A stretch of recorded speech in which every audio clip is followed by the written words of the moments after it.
வேலுண்டு வினையில்லை, மயிலுண்டு பயமில்லை. சர்வம் கிருஷ்ணார்ப்பணம். யோக திசைன்னு ஒரு டாபிக் ஒன்று. யோகம்னா என்ன? அந்த திசையில் எந்த திசையில் ஜாதகருக்கு யோகம் கிட்டும்? பொதுவாகவே 12 லக்னத்துக்குமே அந்த யோகாதிபதினு ஒருத்தர் உண்டு. கோணாதிபதிகள் கேந்திரத்துக்கு அதிபதியாக வரும்போது அவங்க யோகாதிபதியாக வேலை செய்வாங்க. கடகத்துக்கும் சிம்மத்துக்கும் செவ்வாயை சொல்கிறோம். கடகத்துக்கு 5, 10 குடையவர், சிம்மத்துக்கு 4, 9 குடையவர். இப்படி ஒவ்வொரு லக்னத்துக்கும் என்ன பண்ணுறோம்? ஒரு யோகாதிபதியை சொல்கிறோம். இவருடைய திசை வரும்போது இங்கே யோகம் செயல்படும், இந்த ஜாதகர் வந்து உயர்வடைவார் அப்படிங்கிற கணக்கு இருக்குது. அப்படி பார்க்கும்போது எல்லாருக்குமே அந்த திசைகள் யோகம் செய்தாங்கன்னு பார்த்தா இல்லை. நம்ம வாங்கிட்டு வந்த வரம், அந்த பாத்திரம் எவ்வளோ வந்து பிடிக்குமோ அவ்வளோதான். அதுக்கு மேலே அது என்ன ஆகாதுங்க, ஃபில் ஆகாது. நம்ம குருநாதர் சொல்கிற மாதிரி, உனக்கு இந்த வேலைக்கு 2 இட்லியும் சட்னியும் தான், அதுக்கு மேலே உனக்கு இல்லைன்னு முடிவு ஆகிடுச்சுன்னா அவ்வளோதான். அது நீ தலைகீழ் நின்னாலும் நீ மசால் தோசைக்கெலாம் ஆசைப்படக்கூடாது.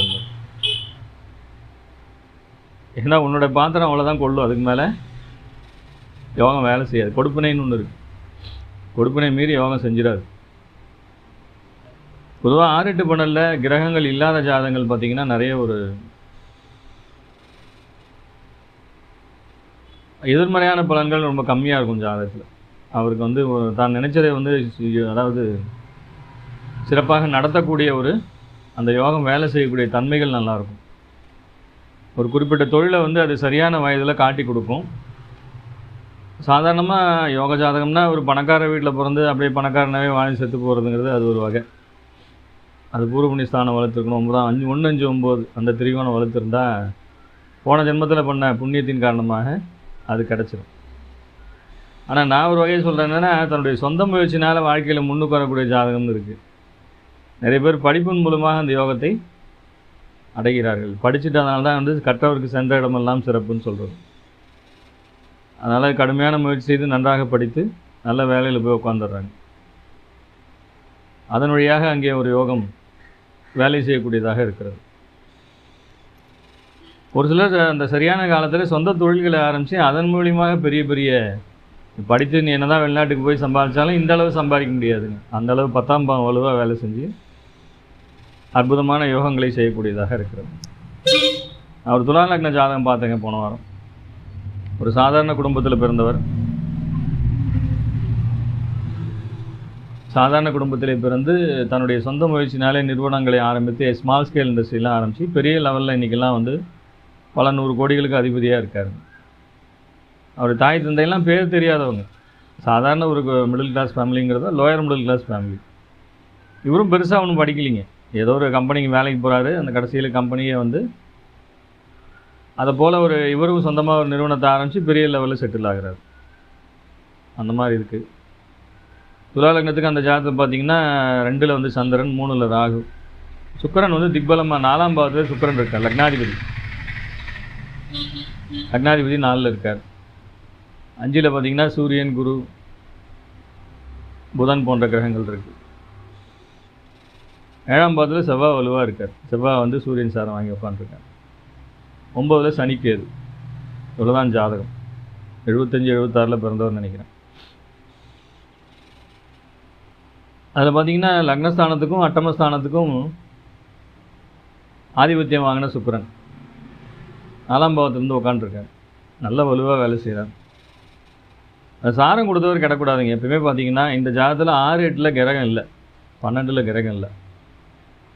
நான் அதான் ஆரம்பத்திலே சொன்னேன், அந்த யோக ஜாதகம் யோகங்கள் வேலை செய்யணும்னா சாரம் கொடுத்த கிரகம் கெட்டு போகக்கூடாது. நீங்கள் 4ல் சுக்கிரன் இருக்காருன்னு நினைக்கிறத விட 4ல் சுக்கிரன் வந்து என்ன சாரம் வாங்கியிருக்காருன்னு பார்த்தா சூரியன் சாரம் வாங்கியிருக்கார். அந்த சூரியன் எங்கே இருக்காருன்னா அவர் 5ல் இருக்கார். ஸோ இப்படி தான் அந்த யோகம் வந்து வேலை செய்யும். அந்த 4, 5 கூடிய அதிபதி சனி போய் 9ல் உட்காந்துருக்கார். அவரும் மறுபடியும் செவ்வாய் சாரம் வாங்கியிருக்கார். செவ்வாய் வந்து 7ஆம் பாவத்தில் இருக்கார்.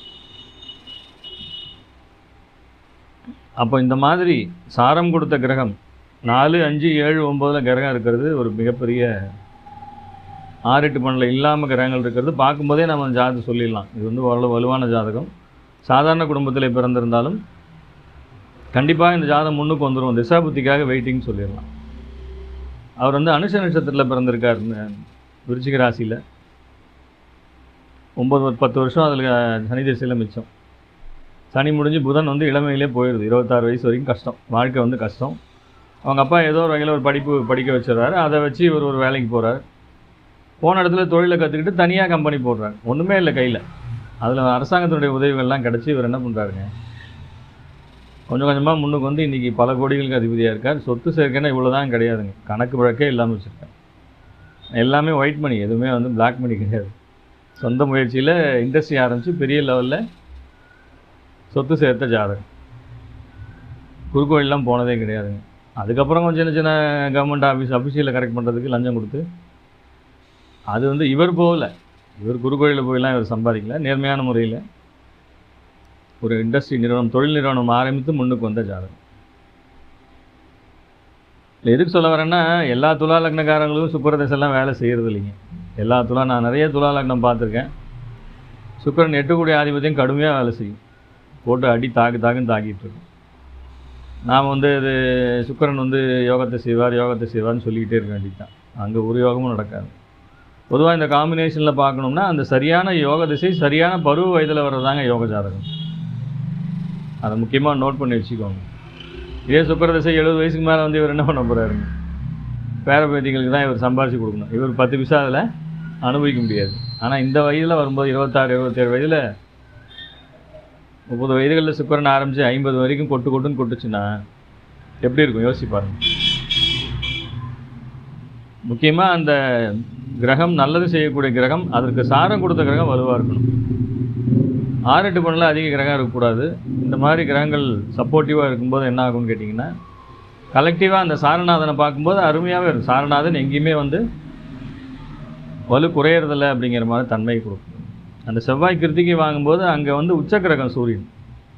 செவ்வாய் வந்து தன்னுடைய சொந்த வீட்டில் இருக்கார். அந்த வீட்டில் உச்சமடையக்கூடிய கிரகம் சூரியன். அப்போ அந்த சாரம் வாங்கும்போது அதுவே லக்னத்துக்கு வந்து கேந்திர திரிகோணமாக அமையணும். அது மறைவிடமாக அமைஞ்சால் பெரிய யோகத்தை செய்கிறதில்ல.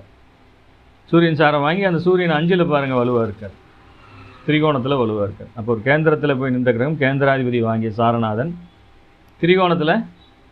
அதே போல் சுக்கிரன் ஒரு கேந்திரத்தில் இருக்கார், அவருக்கும் வந்து சூரியன் சாரம். இப்போ பாருங்கள் இந்த மாதிரி என்ன ஆகுதுங்க, இந்த சூரியன் சாரம் வாங்கக்கூடிய கிரகம்லாம் அற்புதமான பலன்களை செய்யக்கூடியதாக இருக்கிறது. இத்தனைக்கும் சூரியன் அங்கே பாதகாதிபதி, ஆனால் அவர் 5ல் இருக்கார். அவர் 5ல் செவ்வாய் சாரம் வாங்கி அவிட்டத்தில் உட்காந்துருக்கார். அவருக்கு சாரம் கொடுத்தவரும் வலுவாக இருக்கார் கேந்திரத்தில். ஸோ இந்த மாதிரி பார்க்குறது ரொம்ப ரேருங்க ஜாதகம்.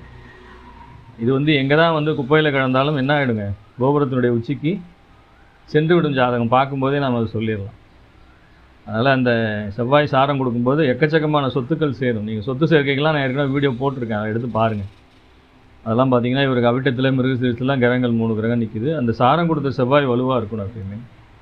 அவருக்கும் சூரியன் சாரம் வாங்கி அவரும் வந்து திரிகோணத்தில் போய் மிக அற்புதமாக அமர்ந்து வேலை செய்திருக்கார். சுக்கிர திசை சரியான வயசில், புதன் திசை வரைக்கும் கஷ்டப்பட்டவர் என்ன பண்ணுறாருங்க, சனியில் பிறக்கிறார். அதில் ஒரு 10 வருஷம்னு வச்சுக்கிட்டா கூட 27 வருடம் புதன், அப்புறம் ஒரு 6-7 வருஷம் கேது போக 33 வயசுலேயோ என்னவோ இவருக்கு வந்து சுக்கிரன் ஆரம்பமாகி 50-53 வயசு வரைக்கும் பட்டையை கிளப்பிட்டு இருக்குங்க. அதை கொடுக்குறதையும் கூரையை பிச்சுக்கிட்டு கொடுக்கும்பாங்க இல்லையா.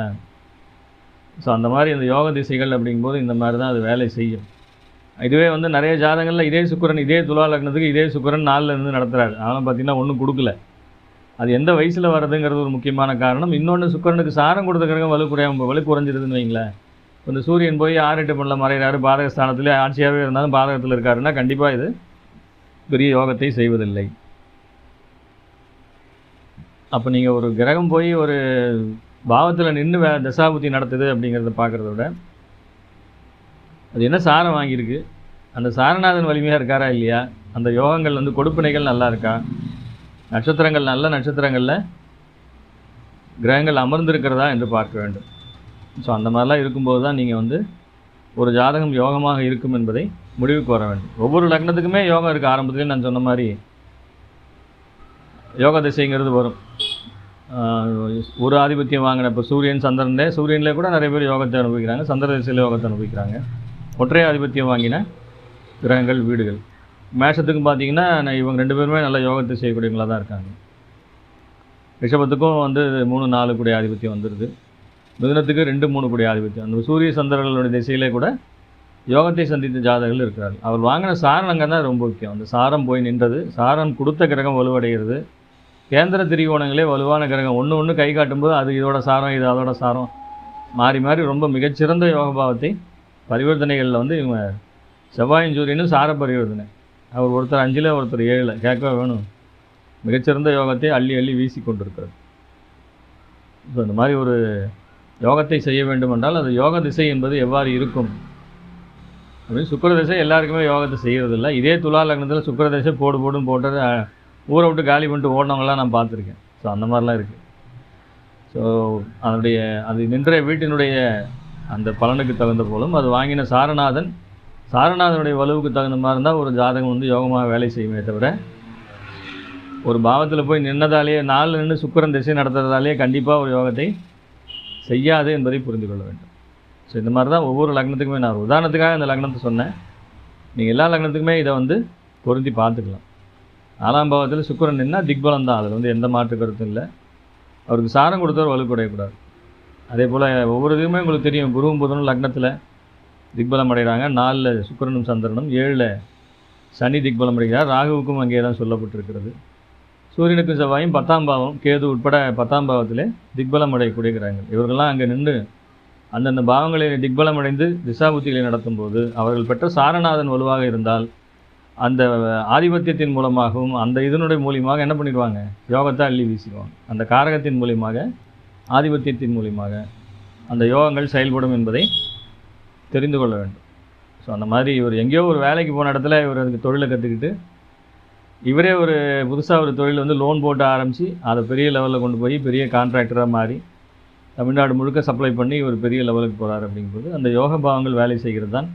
அந்த யோகம் இல்லாமல் கண்டிப்பாக என்ன பண்ண முடியாதுங்க, வாழ்க்கையில் தொழிலில் ஜெயிக்க முடியாது. அதனால் யோக திசை என்பது இவ்வாறாக இருக்க வேண்டும் என்பதை தெரிந்து கொள்வதற்காக இந்த வீடியோ.